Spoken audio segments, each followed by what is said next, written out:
First to file versus first to create. Teman-teman pasti udah pada familiar kan dengan produk yang namanya Tupperware.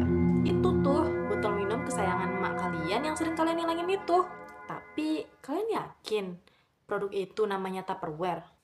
Ternyata banyak loh desain atau bentuk yang serupa tapi dengan merek yang berbeda. Walaupun banyak produk yang punya kemiripan desain atau bentuk, hal itu nggak bisa seenaknya dipakai orang lain.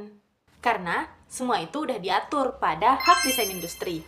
Contoh nyatanya pada kasus Tupperware versus BioLife.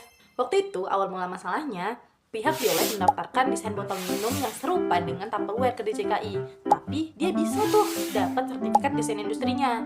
Tentu saja pihak Tupperware nggak terima. Pihak Tupperware merasa pihak BioLife telah melanggar kekayaan intelektual dari hak desain industri dan tidak pantas mendapatkan sertifikat desain industri itu. Namun, kasus ini bergulir dari Pengadilan Niaga ke Mahkamah Agung. Kasus Tupperware dan BioLife ini termasuk unik karena terjadi fenomena disparitas putusan atau terjadi keputusan yang berbeda terhadap kasus yang sama. Pertama kali Tupperware mengajukan gugatan di dua tempat yang berbeda. Yang pertama, di Semarang. Hakim menolak gugatan Tupperware dengan alasan gugatan salah alamat.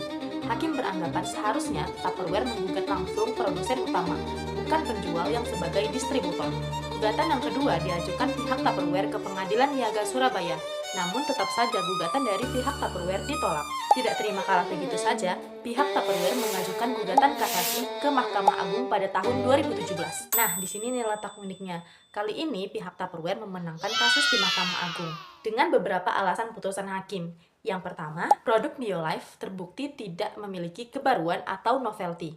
Yang kedua, bukti prioritas. Pihak Tupperware berhasil membuktikan bahwa produk dengan desain serupa sudah dipasarkan sebelum tanggal pendaftaran dari BioLife. Yang ketiga, itikat tidak baik karena sekedar meniru barang yang sudah populer. Akibat putusan tadi, pendaftaran desain industri milik BioLife dibatalkan. Artinya, BioLife tidak lagi memiliki hak eksklusif atas desain wadah tersebut dan tidak bisa melarang orang lain menggunakan desain tersebut. Kasus Tupperware dan BioLife diselesaikan berdasarkan Undang-Undang Nomor 31 Tahun 2000 tentang Desain Industri. Nah, dalam kasus ini, hukum berperan untuk memverifikasi syarat kebaruan atau novelty, menyediakan mekanisme pembatalan, dan menetapkan sanksi ataupun konsekuensi. Setelah aku jelasin kasus tadi, kalian udah ngerti belum apa itu desain industri? Kalau masih belum ngerti, sini aku kasih tahu.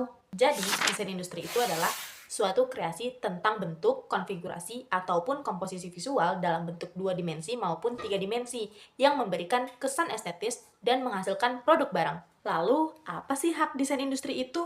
Hak desain industri adalah hak eksekutif yang diberikan oleh negara kepada pendesain atas hasil kreasinya. Nah, artinya, si pemilik hak berhak melarang orang lain menggunakan desain tersebut atau mendapatkan royalti atas penggunaan desain tersebut pada jangka waktu tertentu. Berapa lama sih itu? Berlaku selama 10 tahun sejak pertama kali didaftarkannya, tapi tidak bisa diperpanjang. Balik lagi ke kasus tadi, pasti kalian pada penasaran kan, kenapa sih pihak Tupperware sampai susah-susah menggugat pihak BioLife, padahal masa berlaku desain industrinya sudah habis. Anggap saja kita sebagai desainer ataupun pelaku seni.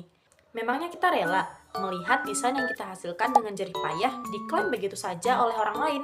Pastinya kita nggak mau dong karya kita diklaim oleh orang lain gitu aja. Nah, disinilah hak kekayaan intelektual datang untuk melindungi karyamu. Hak kekayaan intelektual menjaga keadilan, kreativitas, dan keberlanjutan karya. Karena adanya hak kekayaan intelektual, keuntungan dari karya yang kita ciptakan kembali kepada kita, bukan pada peniru.